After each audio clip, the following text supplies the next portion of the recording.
everybody, I'm Maggie Beasley and I am the owner of Ravenswood Publishing and Goods, and today I'm going to be taking you through the process of making my Tic Tac Toe boards in both the pirate design and also the Christmas design.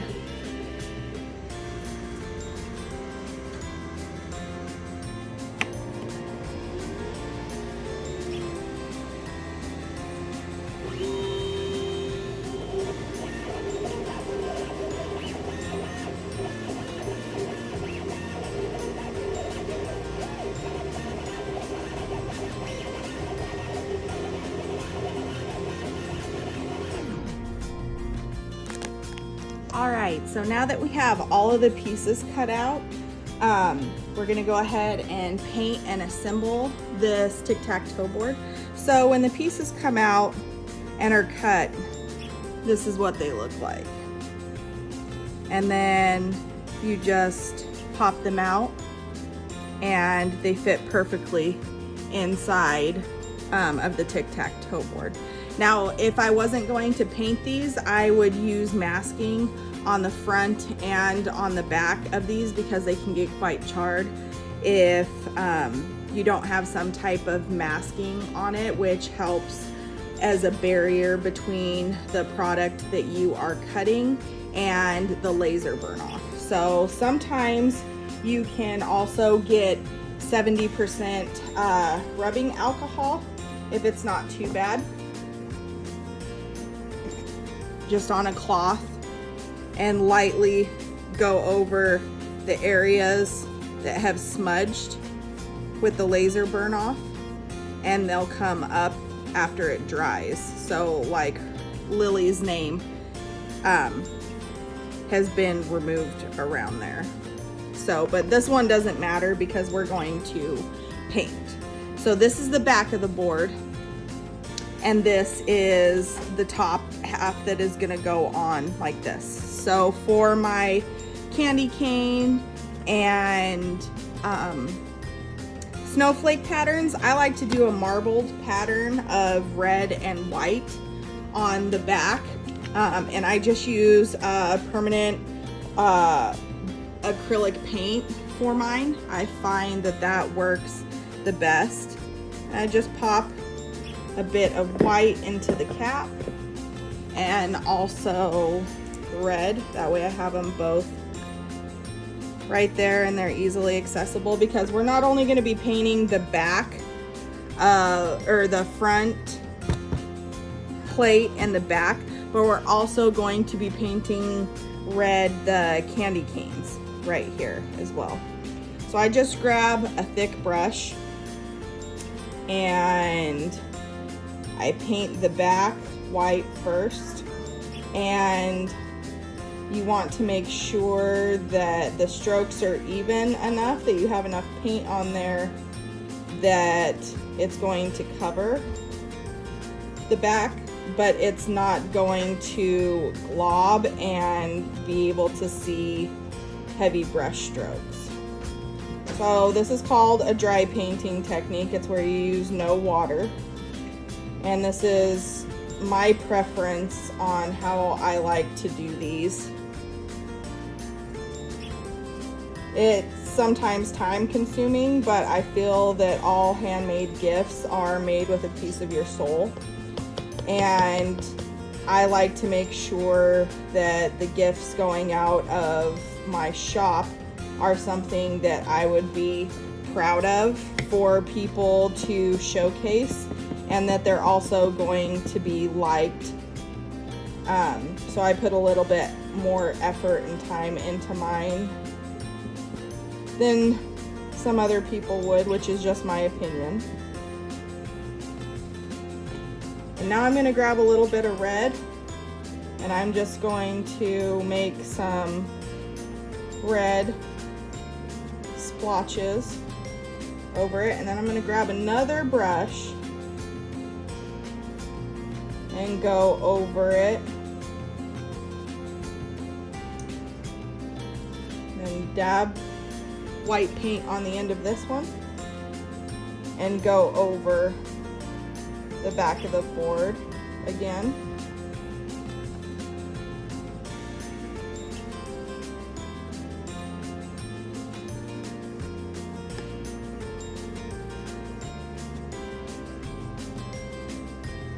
And I do that until I'm happy with the look of it.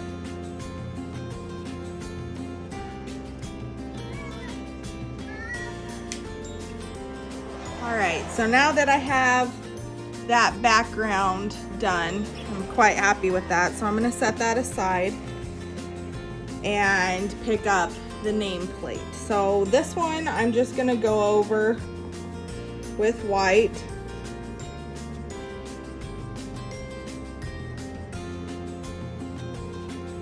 Sorry. And I go with the grain of the wood so that the brush strokes are less able to be seen.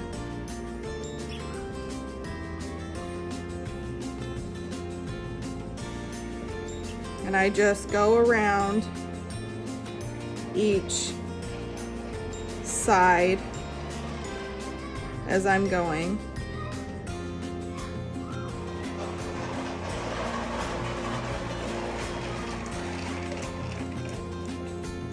And paint and paint and paint. So now that I have a lot of it painted, I'm just gonna grab a fine tipped brush. And most people paint beforehand, but I had a lot to do on a different sheet, or on the same sheet, and so I couldn't just paint the whole sheet white. So I'm just going in here and carefully painting around the engraving of the name. And I will do 2 coats of this. That seems to be enough to where it looks really nice, really clean. And you want to make sure not to get inside the engraving parts, because that will add a different depth to the design that we don't want. All right, so now that we have this all painted, it's gonna sit over here and dry. Both of these are gonna sit over here and dry. And we are going to grab one of the candy canes. So we're just gonna paint it again, making sure that we get all of the wood. And this order is really special for me because it's one of the people in my bagpipe class. It is for her grandkids and her sons.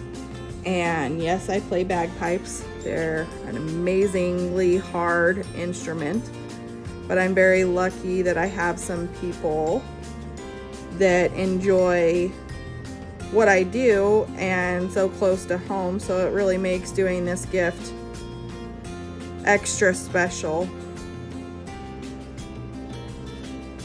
because they get to receive those. And these are actually going to be stocking stuffers. You can use them any time of the year, but I find stocking stuffers, these make great stocking stuffers because they're small, they're compact, and they don't take a lot of space, and there's something fun. So you just paint that,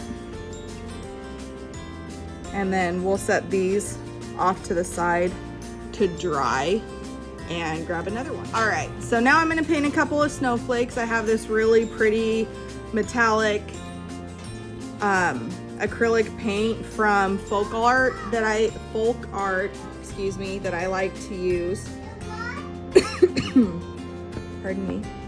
So I'm going to choose to paint the darkest part of the side, since I only paint one side of the pieces. And I just come in here and come through, making sure not to glob it so that it doesn't get in between the snowflake tines. I don't know what they're called, so that's what they're going to be called for this video. And I just come in here and lightly dab on them.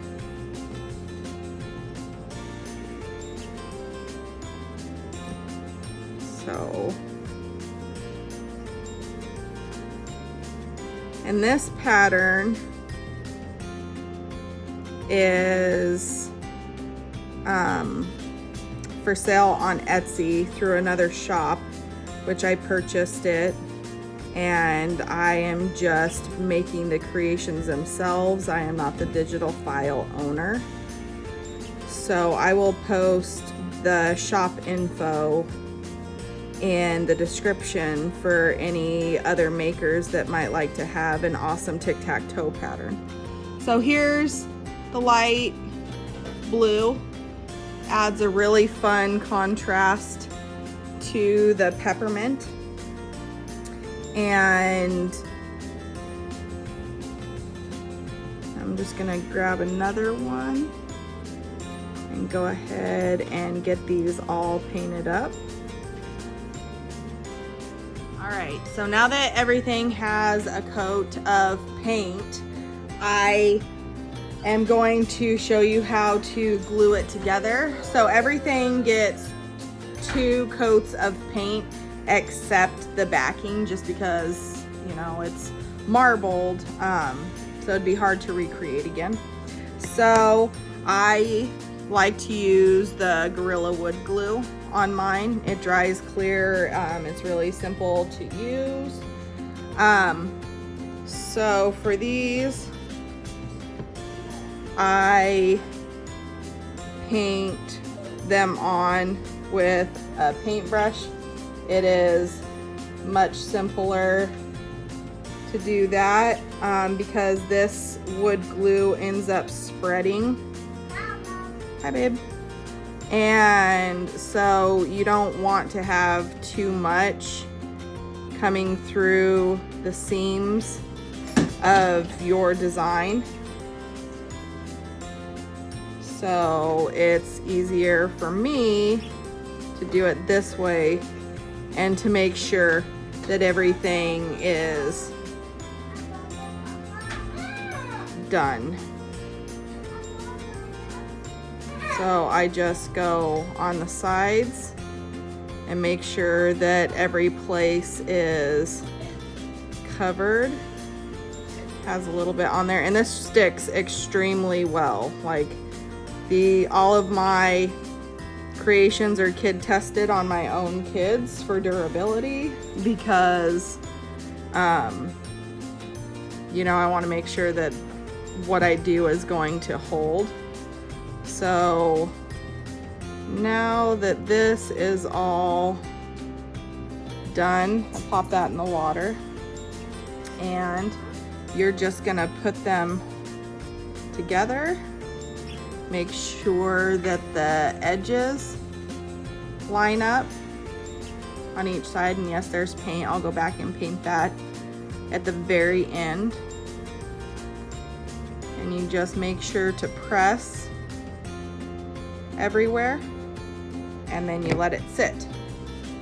So one thing, if you're thinking about getting a glow forge, you want to keep all of the scraps because the product is a little bit expensive to find, and you go through it a lot. One thing I'm going to do with these cutouts is I'm going to paint them a nice light blue color, and they will end up being strung together with some really thin cording and going over a sign that says "Joy to the World."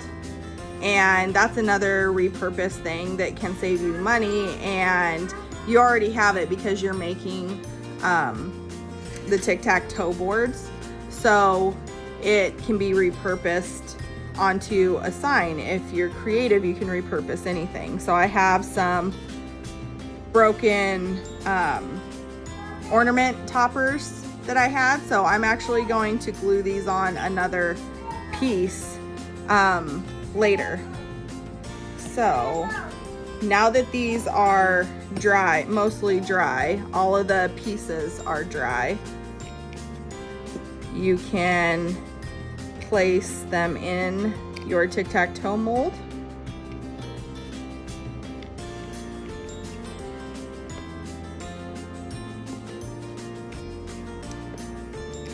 And you have a finished tic-tac-toe mold that's personalized. This one's for Lily. All of my designs for the tic-tac-toe boards come with one extra piece for each design. So with this one, you would get an extra candy cane and an extra snowflake. So this is finished, and I hope you enjoyed going through the process of making a tic-tac-toe board. I am Maggie with Ravenswood Publishing and Goods, and you can find me on Etsy under the shop name Ravenswood Publishing, which I will also post into the comments. And I hope you enjoyed my video. Thanks.